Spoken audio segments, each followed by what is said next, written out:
It's okay. It's all good. So, okay, so thank you for allowing me to present some updates based on teacher feedback to our evaluation system. If you recall, the board adopted the new standard evaluation system in December of 2012 in order to comply with the law, and that was prior to us having the pilot completed. So today we're going to talk about 4 different areas. You've already had some information on some legal updates with House Bill 2500, and you'll see some more of that embedded here, as well as what the teacher feedback was throughout the pilot. We collected feedback in 4 different cycles. And then we're going to talk about the tool itself and really breaking it into observational data and the assessment data. So back in November of 2010, with Senate Bill 1040, we started, under the governing board's direction, an evaluation advisory committee. And at that time, we went out to all the sites and let them know about the upcoming law and what was going on. And at that time, we really saw that this might be impossible. And what's really exciting now as we move into the 2013-14 school year, that the impossible is really becoming possible. So, based on teacher feedback, it was really in 2 major areas. On the observational data and the assessment data, one thing remains the same. It was the collection tool. We used SharePoint as our data collection tool, and it was here in-house, and we had 2 very dedicated staff members who really were the driving force behind SharePoint and all the formulas behind SharePoint. When we looked at the feedback both from teachers and administrators, the concern from teachers with regard to SharePoint was that it was clunky and it wasn't just-in-time data, so the teachers couldn't see as we went along. The concern that came from administrators on SharePoint was the security of the system when it's one person who's in charge of all the formulas, and also the security of SharePoint if other people could see other people's data. So I'll talk to you a little bit about, so that's kind of the reason why the curriculum instruction team and the technology department started looking at the option of going with the ATI system, which is something we already pay for and it's for free.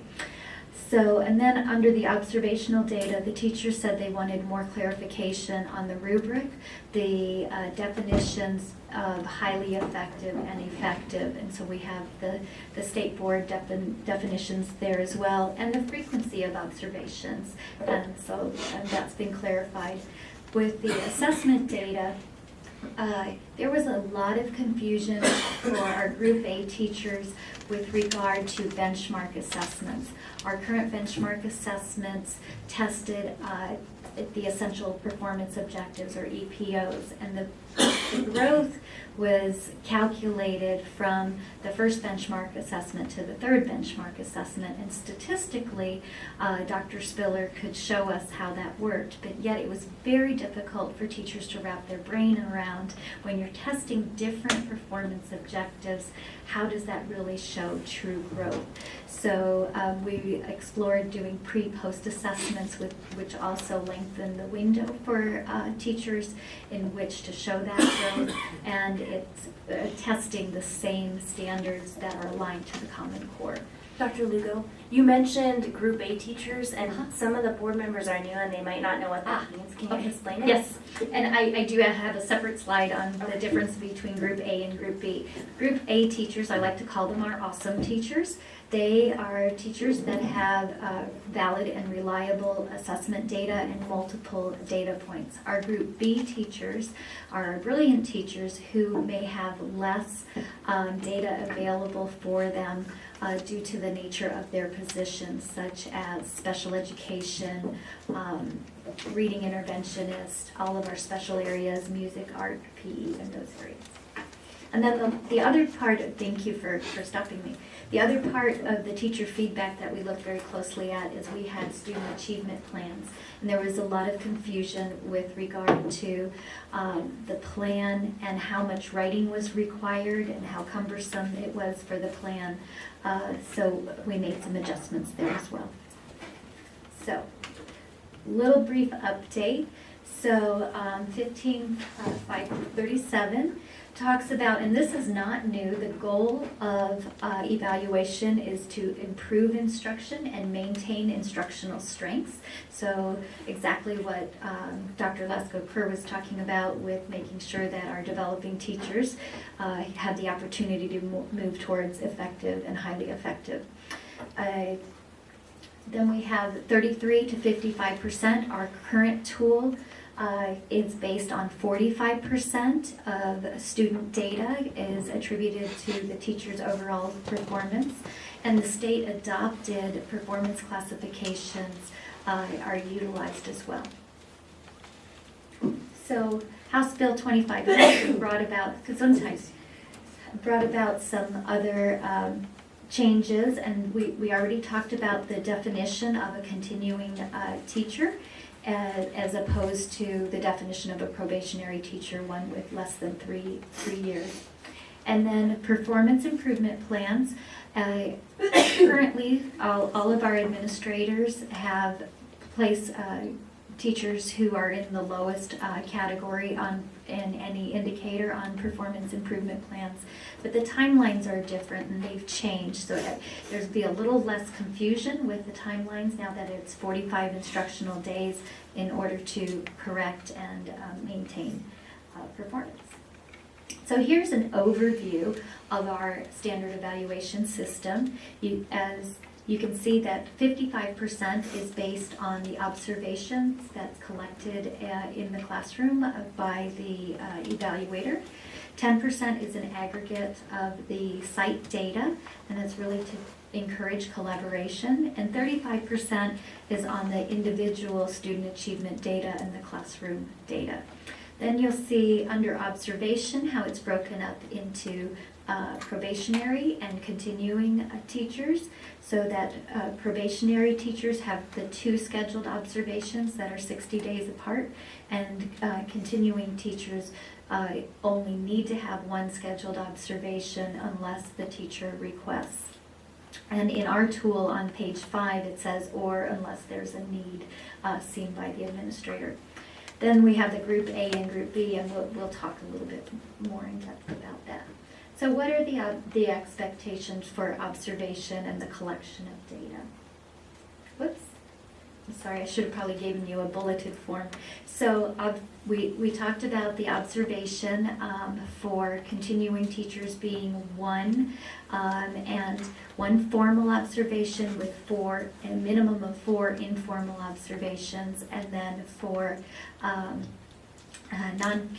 non-continuing, I have to change my verbiage, probationary teachers to have 2 formal observations with 4 informals each.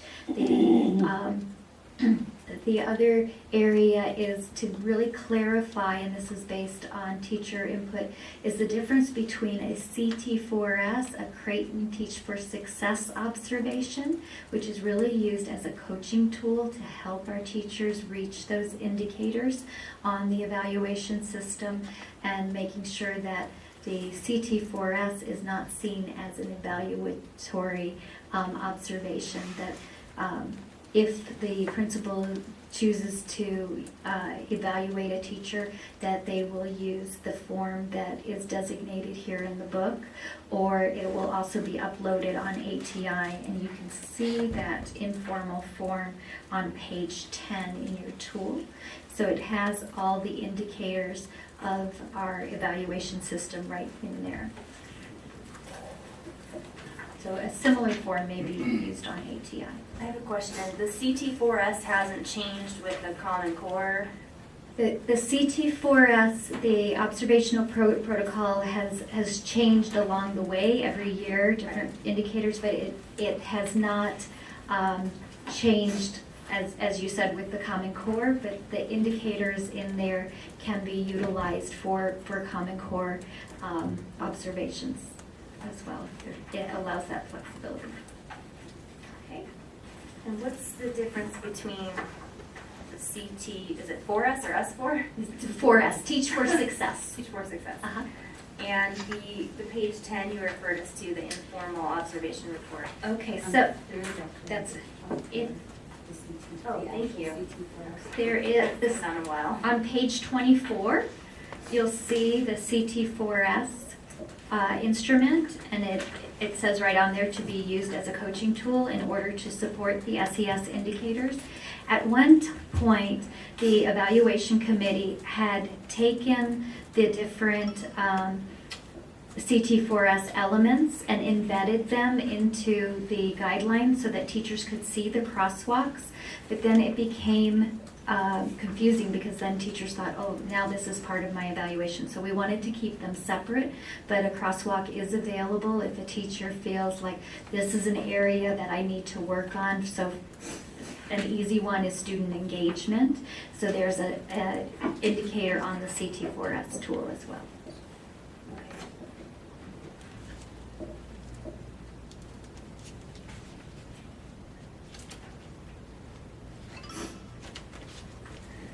Okay, should I go on? Okay, so new requirements that came out on our formal observations is that the lessons need to be full, uninterrupted lessons. So when working with the principals, we talked about the times that there's fire drills and then you need to reschedule your formal observation and to have a agreed upon time with the teachers so that they know when to expect you and they can tell you when the lesson is over, that it would be approximately a 60-minute lesson or a 45-minute lesson so that everybody knows that in advance. That they need to be 60 days apart, and then a second evaluation for a formal observation is not required unless the teacher requests it. So the student achievement data, how will growth be measured, some changes that have taken place based on the teacher feedback I've already alluded to. Here are the Group A teachers. Those are the 2nd grade through 6th grade and our middle grades math, and English language arts and reading. So the data, the changes are there in blue. The data will now be collected via the ATI system. And at some point, perhaps we can have the curriculum team walk the board through the ATI system and they can see how the evaluation, how teachers can see things just in time. And as well as in replacing the benchmark assessments, pre-post tests have been added. As far as the student achievement data for Group B, all the data, and you can see here who our Group B teachers are, a list of them. They'll be collected via the ATI system. And pre-post tests may be available. We do have some teachers who participated in the Makisa writing project for writing some of the pre-post assessments. I know of an art teacher and a social studies teacher. And then we do have a modified, a very shortened version of the student achievement plan that we can use as a backup plan. So for example, there's one teacher in the system that her assessment data, she has a special needs classroom that are severe and profound. So having different goals there might be much more appropriate than any of the assessments that we have there. Okay. So Susan, and this might be more a question for Eric, I'm not sure. So when we talk about adding the pre and post in ATI, the instructional effectiveness assessments, what has that done to the rest of our district testing calendar? Because, we had 4 quarterly benchmarks, and so now we've got a pre-test, post-test. So does that mean that we've got 6 designated assessments on our calendar, or have we scaled back the intervals of the benchmarks? We scaled back, but you're absolutely right. That's why Mr. Eaton's here. So we went through a decision-making process and we evaluated all the available options, and we found that the instructional effectiveness measures from ATI offered us a powerful level of construct reliability. They were a Common Core aligned, they have been scientifically validated, and we're really able to be good measures for capturing the kind of growth that we need to be able to show for our students and our teachers. So in realizing that this was an appropriate recommendation to make to the committee and to leadership, we did that first. We said, okay, here's what this could offer. What do you think? We gathered insights and got support. Then we looked at that within the context of the whole district assessment plan. And what we're really doing is looking at our whole benchmark system. There's all kinds of different assessments that we give. Not all of them are used for purposes of instructional effectiveness, but some of them are. So in looking at the benchmark component of our assessment system, we decided to go ahead and adopt the IE pre and post tests, and then reduce and then not give our regular system of 3 quarterly benchmarks. Instead, we'll have our pre and our post, and then we will give 2 interim benchmarks. So our benchmark system will have a total of 4 assessments, the IE pre and post, and then the 2 interims to be given in November and February. So they're almost equidistant throughout the year. Approximately every 52 instructional days we'll be able to capture student achievement data and growth. What we'll have to do then is go back and realign the content of the interim benchmarks, because they'll have to be adapted to match what is on our pacing calendar for essential standards. So that's where we're headed next. So just as a word of caution, because I'm working with schools right now that I love the IE assessments, they're fabulous and definitely the direction to go. But what we discovered talking with teachers and administrators for schools that had used them this last year is that they didn't effectively communicate to students why it mattered to take that last post-test. And so you had kids literally, just filling in the bubble A all the way down.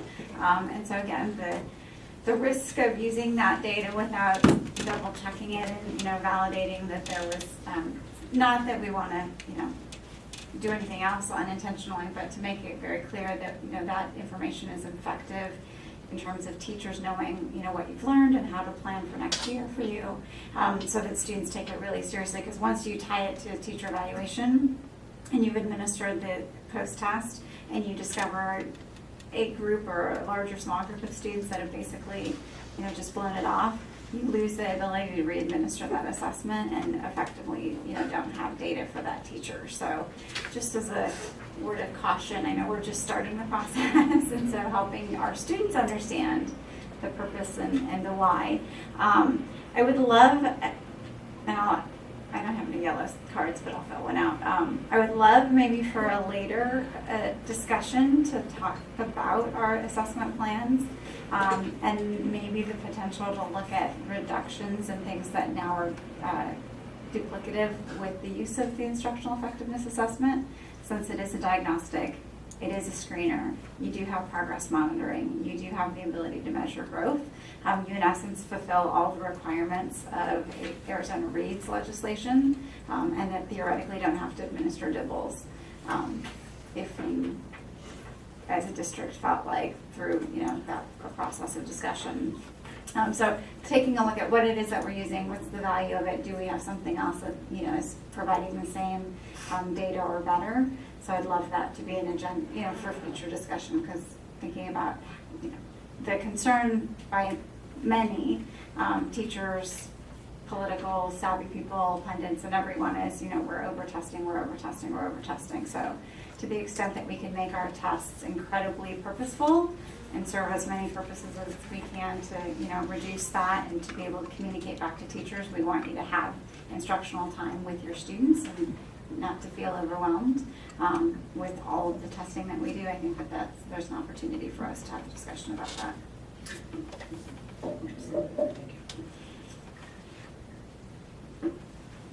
So Susan, I found this spot where I was uncomfortable with the idea of going back to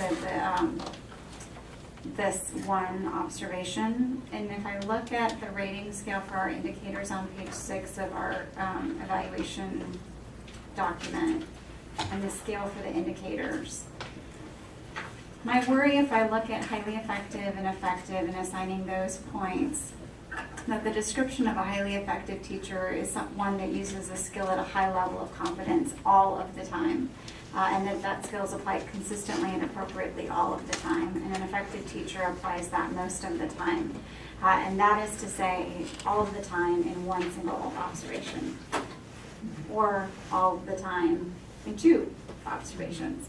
Not that 2 observations makes it that much better, but considering the language that we have put in place for our rating scale, I have to say that even looking at the things that we're asking observers to evaluate, that I would find it terribly hard pressed in some of those to be able to witness those things happening all of the time, consistently, appropriately, or most of the time in a single 45-minute or 60-minute lesson. And so that's where my worry is we've provided really clear direction about what it should look like, and to find it during one observation, I think makes it less likely to have a really effective observation, more likely to do what the intentionality of the legislation is to, right now we have the Lake will be gone effect. All of our teachers are effective and highly effective, and yet we have a discrepancy between our student achievement outcomes and our teacher evaluation results. And part of that, I think, might be the way, the worry about what happens when you say to a teacher, well, you're developing ineffective, and again, not wanting to set up administrators in a position of them not wanting to effectively evaluate because of the consequences in terms of inadequacy, and then again, not wanting to set up an administrator to say, yeah, I see this all of the time when in fact I don't, but because I don't want to mark anyone as a developing teacher, because if I mark them as a developing teacher, then, again, the consequences ensue. So, that's mostly just dialogue for the board, and that, I don't feel comfortable with a policy that, even though we have the option of waiving that second observation for continuing teacher, I don't think it's a good idea. I know it's a challenge in terms of administratively, that getting 60-day observations, or 2 observations with 60 days in between them, is going to be a challenge for administrators. But, my concern is that we aren't going to have effective evaluation data.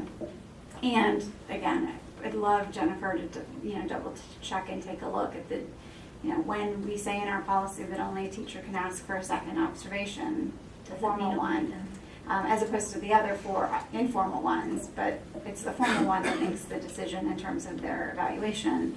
I don't want to tie an administrator's hands by adopting language in a policy, even though we think that we can. At the end of the day, that's not something that, I don't think is an effective position to put anybody in. So if that could be one of the things that you make sure to address with Jennifer, I appreciate that.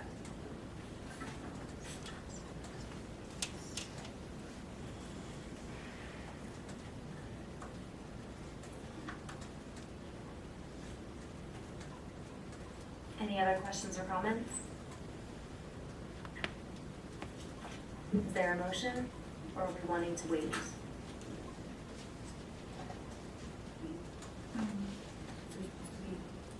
Do we have a motion? So it's just discussion. It's just discussion. No, there's a motion. I don't see it. The motion is to approve the revisions to the standard evaluation system. But it sounds like, based on our previous conversation, that we want to wait, that we're not comfortable with it. And that's fine. We don't have to have a motion. Yeah, I'd rather do them together if we can, just to. Absolutely, makes sense. Thank you, Dr. Lugo. All right, business and plant. The next agenda item